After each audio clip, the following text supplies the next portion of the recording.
Sabi pun, selamat pagi, pemirsa Berita Lampung kembali hadir menjumpai Anda. Bersama saya, Iin Hermayani. Sejumlah berita aktual dan beberapa informasi menarik lainnya telah kami siapkan untuk Anda. Berikut berita utama hari ini.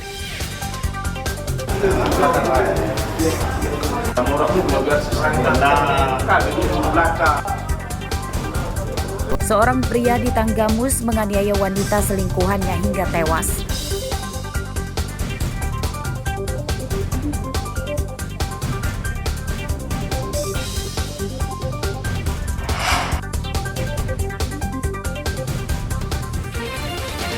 Seorang pasien DBD di Lampung Tengah meninggal dunia.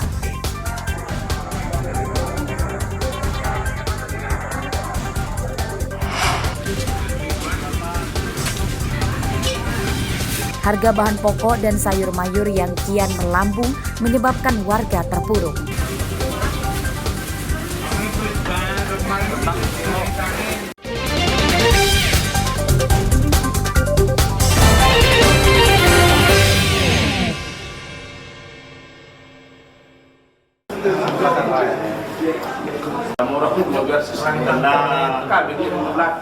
Misteri tewasnya seorang ibu rumah tangga bernama Freni Astriani, warga desa Sudimoro, Kecamatan Semaka, Tanggamus, terungkap pada Rabu siang. 4 hari penyelidikan, polisi akhirnya bisa menangkap pembunuh Freni. Tersangka mengaku sebagai pria selingkuhan Freni. Dalam pemeriksaan, polisi mengungkap tersangka Muslihudin alias Timin memiliki hubungan asmara setelah korban ditinggalkan suaminya merantau ke luar negeri. Pembunuhan bermula saat tersangka sakit hati kepada korban yang tidak mau ditemuinya. Tersangka yang marah kemudian menemui korban di rumahnya dan menganiaya korban dengan batu dan kayu hingga tewas. Untuk menghilangkan jejaknya, tersangka mencuri ponsel korban dan berpura-pura membantu mengurusi jenazah korban hingga ke pemakaman. Kan tetangga nih Pak, kan dia suaminya di Malaysia merantau Pak. Iya Pak. Kenapa itu Pak dibunuh Pak? Nggak tahu Pak, spontan aja Pak. Tadi katanya ada kata-kata yang menyakitkan, emang omongannya apa sih Pak? Ya sebelum itu dia juga sering bilang Pak, ini nggak melalui HP atau apa Pak. Kadang kalau pas ketemu, misalnya ketemu katanya kalau istriku gemuk dikasih makan ayam atau apa gitu Pak. Itu udah sering kali dia bilang. Ketemunya sering di mana Pak? Ya kalau ketemu malam selalu di samping rumah dia Pak. Jadi latar belakangnya kalau menurut keterangan tersangka yang sudah dituangkan dalam BAP, tersangka dan korban ada hubungan asmara. Tersangka dan korban ada hubungan asmara, dan pada saat malam itu ngajak ketemuan, ada terjadi suatu hal yang menyebabkan tersangka sakit hati terhadap korban.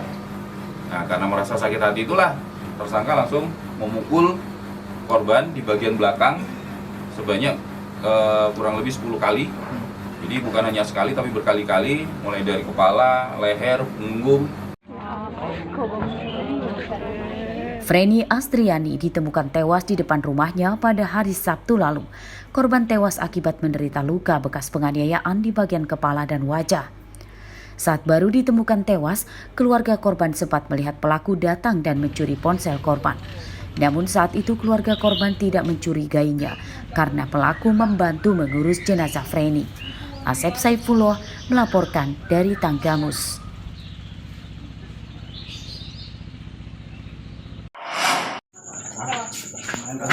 Dapat.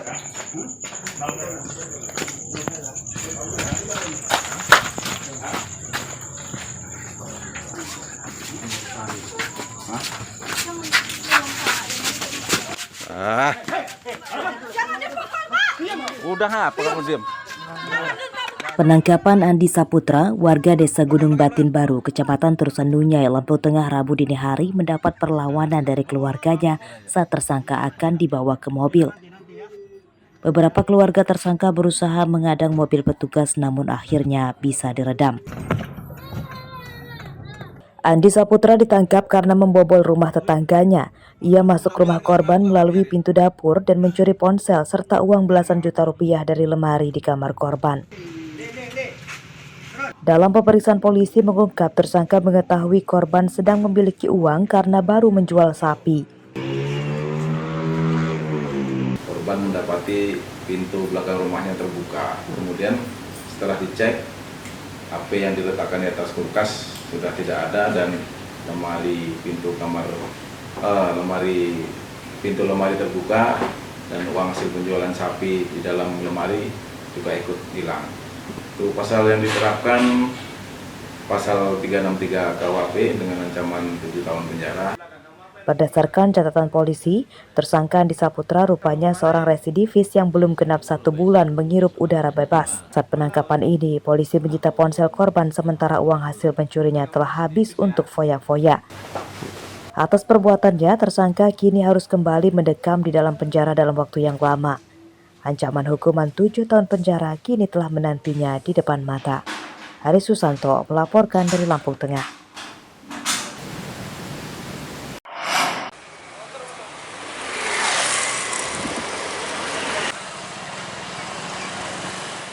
Kasus teror bom Molotov di rumah Sekretaris PWNU Lampung Hidir Ibrahim di Rajabasa Jaya, Kecamatan Rajabasa Bandar Lampung hingga Rabu siang belum terungkap. Polisi kini masih meminta keterangan sejumlah saksi, baik dari tetangga dan pamong di sekitar rumah korban. Pada penyelidikan hari ketiga, polisi menemukan petunjuk baru.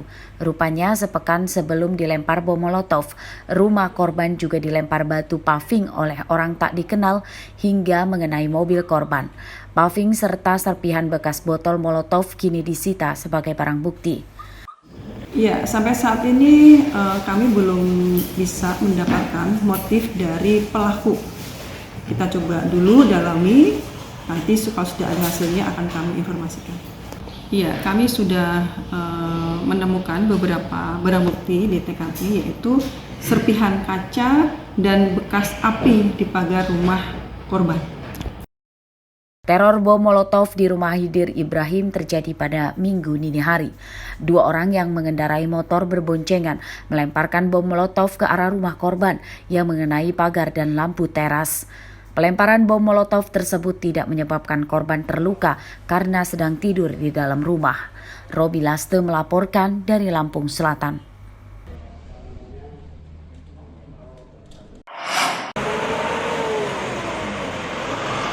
Untuk mengurai penumpukan kendaraan di gerbang tol pada arus mudik Natal dan Tahun Baru, pihak pengelola jalan tol ruas Bakter atau Bakauheni Terbanggi Besar akan menerapkan strategi penggunaan mobile rider atau alat transaksi tiket tol elektronik di pintu masuk dan keluar. Petugas akan menghampiri para pengemudi mobil yang akan masuk gerbang tol untuk transaksi. Upaya ini dilakukan pihak tol karena berdasarkan data sejak 15 Desember lalu, jumlah kendaraan meningkat dari jumlah normal sekitar 11.000 kendaraan jadi 16.000 kendaraan per hari. Kondisi ini diperkirakan karena masyarakat memilih mudik Nataru lebih awal sebab bersamaan dengan libur panjang sekolah. Saya sudah bilang kalau untuk menghindari antrian khususnya di gerbang tol ya terkait dengan transaksi ya itu kita akan menyiapkan mobil rider lah itu ya. Tapi dengan kapasitas kendaraan lalu lintas harian 17.000 dengan alat tol kita itu sebetulnya sudah mengcover. Tapi kita antisipasi juga tetap menyiapkan mobil rider untuk cepat transaksi. Pantauan pada Rabu siang, arus lalu lintas di jalan tol ruas Bakter terpantau lancar dan kendaraan didominasi mobil pribadi. Tidak ada penumpukan kendaraan yang signifikan di gerbang tol. Arsadi Saputra melaporkan dari Lampung Selatan.